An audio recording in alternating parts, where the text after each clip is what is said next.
இதுதான் தேவையான பொருள். இது வந்து கெட்டியான அவல் எடுத்துக்கலாம். கெட்டியான அவல், வெல்லம் வந்து பொடியா நறுக்கி வச்சிருக்கேன். இது வந்து உப்பு, சும்மா ஸ்வீட் என்ஹான்ஸ் பண்ணி காமிக்கிறதுக்காக உப்பு, நெய்.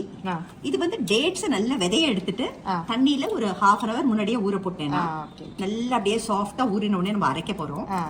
இது வந்து முந்திரி பருப்பும் பாதாம் வந்து பிளான்ச் பண்ண பாதாமும் கட் பண்ணி வச்சிருக்கேன். ரெண்டும் என்ன நட்ஸ் வேணா நம்ம போட்டுக்கலாம். என்ன நட்ஸ் வேணாலும் நம்ம போட்டுக்கலாம். இது வந்து ஏலக்காய் பொடி. இது வந்து தேங்காய் பால் எடுத்த ஃபர்ஸ்ட் தேங்காய் பால், முதல் தேங்காய் பால். நல்ல திக்கா எடுத்த முதல் தேங்காய் பால். அளவு ஏதாவது இருக்கா? இது வந்து நம்ம சப்போஸ் ஒரு கப் இந்த மாதிரி 1/2 cup நம்ம வந்து அவல் போட்டோம்னாக்கா நம்மளுக்கு கிட்டத்தட்ட 2 cups நம்மளுக்கு வந்து அது தேவைப்படும். ஹல்வாக்கு தேங்காய் பால் தேவைப்படும். 2 கப் தேங்காய் பால். 2 கப் தேங்காய் பால். அந்த கணக்கு கரெக்டா இருக்கும். முதல் பால் திக்கா எடுத்த முதல் பால். நான்ஸ்டிக் பேன் எடுத்துக்கலாம். நல்ல கெட்டியான அவல் எடுத்திருக்கேன். எடுத்துட்டு நல்ல அவலை முறுமுறுப்பா வர வரைக்கும் நல்லா வறுத்துக்கலாம். அப்படியே முறுமுறுன்னு வரணும் நம்மளுக்கு அவல். பாருங்க நல்ல இந்த மாதிரியான வாசம் வருது. அப்படியே பொடிச்சாக்க பொடியிற அளவுக்கு அப்படியே முறுமுறுன்னு வறுபட்டுருக்கணும். இப்போ அடுப்பை ஆஃப் பண்ணிட்டு இதை ஒரு மிக்சி கண்டெய்னருக்கு ட்ரான்ஸ்ஃபர் பண்ணி பொடிச்சிட்டு வந்துடுறேன். இந்த அவலை நல்லா அந்த அவலை பொடிச்சு எடுத்துட்டு வந்திருக்கேன். நைஸா அரைச்சுக்கணும். நல்லா நைஸா அரைச்சுக்கணும் இந்த மாதிரி. இப்போ இதை வந்து நம்ம இந்த பேனுக்கு ட்ரான்ஸ்ஃபர் பண்ணலாம். ரொம்ப அடுப்பை சிம்லேயே வைக்கலாம், லோ ஃப்ளேம்லேயே வைக்கலாம். வச்சுட்டு இது கொஞ்சம் ஒரு கப்பே எவ்வளோ காணும். இது நல்ல ஒரு தாராளமாக ஒரு 7-8 பேர் சாப்பிடலாம்.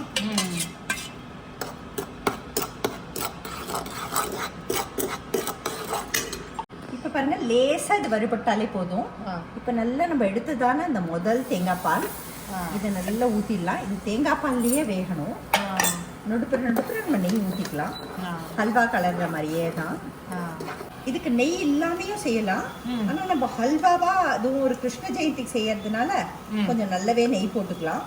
அப்போ வந்து அந்த ஹல்வா கன்சிஸ்டன்சிக்கு வரும். இதே ஒரு ஆர்டினரியா கொண்டு செய்றீங்க அப்படின்னாக்கா நீங்க அவ்வளவா நெய் கூட போட வேண்டாம்.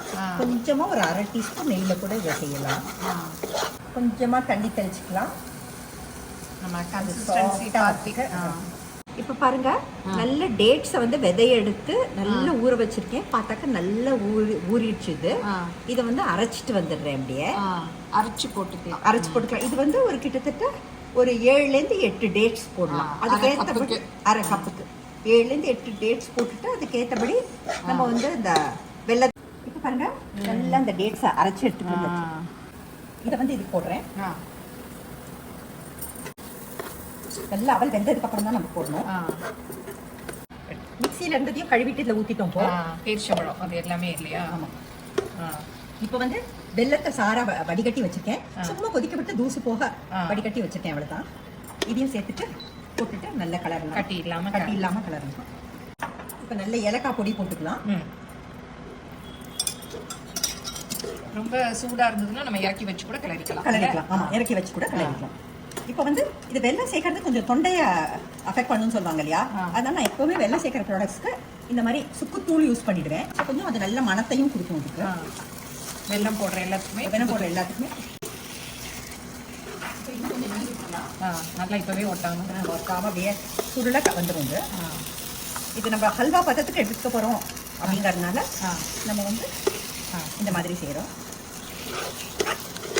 அப்படியே பாருங்கள் உங்களுக்கு ஃபேனை விட்டு அப்படியே உருளை கலரி வருது. இப்போ இது கொஞ்சம் சுவை தூக்கி காமிக்கணும் அப்படிங்கிறதுக்காக நம்ம வந்து கொஞ்சம் உப்பு போடலாம். ஒரு சிட்டிகை உப்பு போடுவோம்.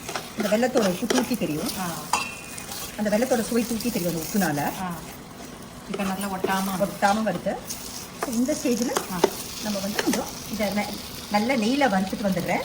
இந்த நெய்யில் வறுத்ததை இதில் சேர்க்கலாம். இப்போ பாருங்கள் கொஞ்சம் நெய் போட்டிருக்கேன். அதில் இந்த மாதிரி முந்திரி பருப்பு நல்ல பிளான்ச் பண்ண பாதாம், ஏன்னா அதுவும் வந்து நல்ல நியூட்ரிஷியஸாக இருக்கும் அப்படிங்கிறதுனால நல்ல பிளான்ச் பண்ண பாதாமையும் பொடியாக கட் பண்ணியிருக்கேன். கட் பண்ணிவிட்டு இதை நல்லா வறுத்துடலாம். இது நல்லா ப்ரௌன் ஆகணும். நமக்கு இப்போ வந்து நல்லா நம்மளுக்கு வறுபட்டுருச்சு. இது நம்ம போட்டுட்டுமா ஹல்வாவாக போட்டுடலாங்க.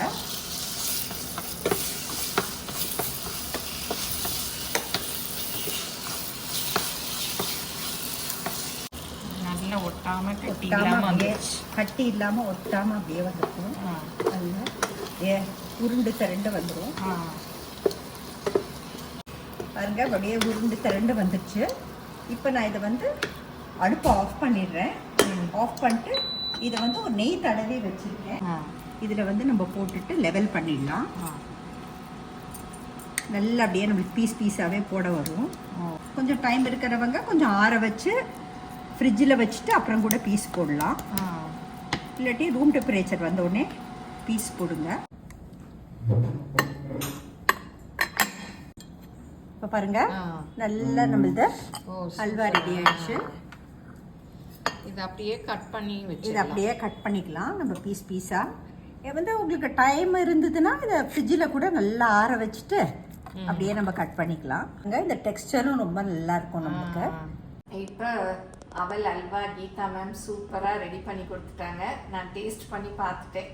ரொம்ப சான்ஸே இல்லை, ரொம்ப நல்லா இருந்தது. அதில் போட்டிருக்க பொருட்கள் எல்லாம் நீங்களே பார்த்தீங்க இல்லையா? தேங்காய் பால், டேட்ஸ் எல்லாம் போடவும் வேறு லெவலாக இருந்தது. எல்லாரும் ஆனால் சிம்பிள் தான், டக்குன்னு எல்லாருமே செய்யலாம். எல்லாரும் இந்த கிருஷ்ண ஜெயந்திக்கு செஞ்சு பாருங்க. கீதா மேம் பாருங்க, நமக்கு ஈஸியாக நிறைய இந்த மாதிரி ஸ்வீட்ஸ் எல்லாம் அவங்க சேனல்லையும் நிறைய போட்டிருக்காங்க. நீங்க அவங்க சேனல்லையும் போய் பாருங்க. டிஸ்கிரிப்ஷன்ல அவங்க லிங்க் கொடுக்குறேன். நிறைய பட்சணங்களுக்கு எல்லாமே பண்ணிருக்கீங்க. எல்லாமே பண்ணியிருக்கேன். வேற என்னென்ன உங்க சேனல்ல கொடுத்துருக்கீங்க? எங்களுக்கு மோஸ்ட்லி இந்த லிஃப்ட் ஈட்டுல மாதிரி இப்போ வந்து நிறைய எண்ணெய் இல்லாம எப்படி செய்யறது அப்படிங்கிற டிஷ்ஷஸும் இருக்கு.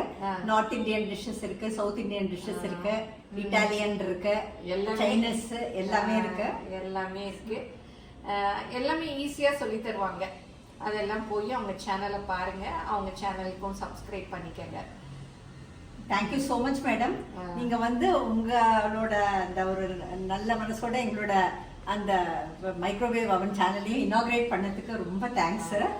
And all the best your channel. இவங்க சேனலில் பார்க்குறவங்க எல்லாருக்குமே தெரியும் அவங்க சேனல் எவ்வளோ சூப்பராக பண்ணுறாங்கன்னு சொல்லிட்டு.